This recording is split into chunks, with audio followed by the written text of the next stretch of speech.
അമൃതവചനം. പ്രതീക്ഷ കൂടാതെ സ്നേഹിക്കുക.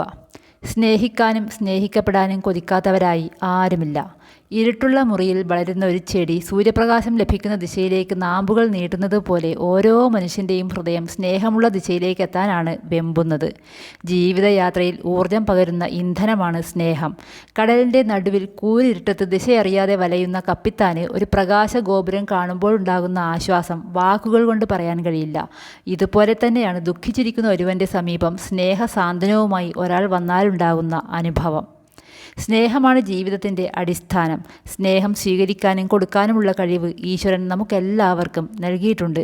എന്നാൽ നമ്മളിൽ അധികം പേരും സ്നേഹം നേടാൻ മാത്രമാണ് ശ്രമിക്കുന്നത്. സ്നേഹം എടുക്കാൻ മാത്രം നോക്കുന്നത് കൊണ്ട് നമുക്ക് പലപ്പോഴും സ്നേഹം കിട്ടുന്നുമില്ല. ഇതിൽ നിന്ന് നമ്മൾ എന്താണ് മനസ്സിലാക്കേണ്ടത്? സ്നേഹം എടുക്കാനുള്ളതല്ല, കൊടുക്കാനുള്ളതാണ്. സ്നേഹം കൊടുക്കുന്നവനെ സ്നേഹം കിട്ടുകയുള്ളൂ. ഇവിടെ ഒരു യാഥാർത്ഥ്യം നമ്മൾ മറക്കരുത്. സ്നേഹം അതിൻ്റെ ഉയർന്ന ഭാവത്തിൽ അനുഭവിക്കാൻ കഴിയുന്നത് സ്നേഹം സ്വീകരിക്കുമ്പോഴല്ല, നൽകുമ്പോഴാണ്. ഇന്ദ്രിയങ്ങൾ കൊണ്ട് അനുഭവിക്കാവുന്ന ഒരു വസ്തുവല്ല സ്നേഹം. അത് ഹൃദയത്തിലാണ് അനുഭവിക്കുന്നത്. ഹൃദയം തുറക്കാതെ അത് അനുഭവിക്കാനും കഴിയില്ല. നൽകുന്നവൻ്റെ കൈ ആദ്യം തുറക്കുന്നത് പോലെ സ്നേഹം നൽകുന്നവൻ്റെ ഹൃദയം ആദ്യം തുറക്കുന്നു. അതുകൊണ്ട് തന്നെ സ്നേഹം സ്വീകരിക്കുന്നവനേക്കാൾ അതിൻ്റെ അനുഭൂതി ആദ്യം നുകരുന്നത് സ്നേഹം നൽകുന്നവനാണ്. സ്നേഹം അനുഭവിക്കാനുള്ള എളുപ്പവഴി സ്നേഹം നൽകുക എന്നതാണ്. ആ സ്നേഹം എവിടെ നിന്ന് തുടങ്ങണം? വീട്ടിൽ നിന്ന് തന്നെ വേണം. ഭാര്യ ഭർത്താവിൻ്റെ സ്നേഹം കൊതിക്കുന്നു, ഭർത്താവാകട്ടെ ഭാര്യയുടെ സ്നേഹം കൊതിക്കുന്നു. രണ്ടു പേർക്കും പൂർണ്ണമായും പരസ്പരം ഹൃദയം അറിയാൻ കഴിയുന്നില്ല, എന്നാൽ സ്നേഹം പ്രകടിപ്പിക്കുകയുമില്ല. പ്രകടിപ്പിക്കാത്ത സ്നേഹത്തെ അറിയാൻ സാധാരണ മനുഷ്യന് കഴിയില്ല.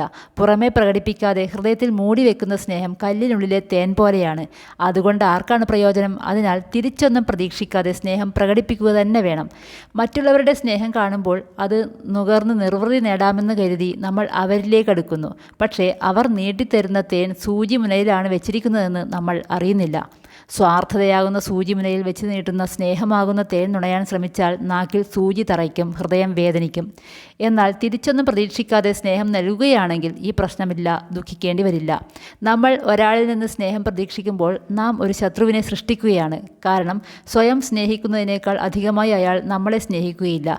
പ്രതീക്ഷയ്ക്കൊത്ത് സ്നേഹം കിട്ടിയില്ലെങ്കിൽ രണ്ടു കൂട്ടർക്കും ദുഃഖവും ദേഷ്യവുമായി. അതുകൊണ്ട് മറ്റുള്ളവർ നമ്മളെ സ്നേഹിക്കണമെന്നുള്ള പ്രതീക്ഷ വിട്ട് നമ്മളെല്ലാം പരസ്പരം സ്നേഹം നൽകി ഒന്നാകാൻ ശ്രമിക്കണം.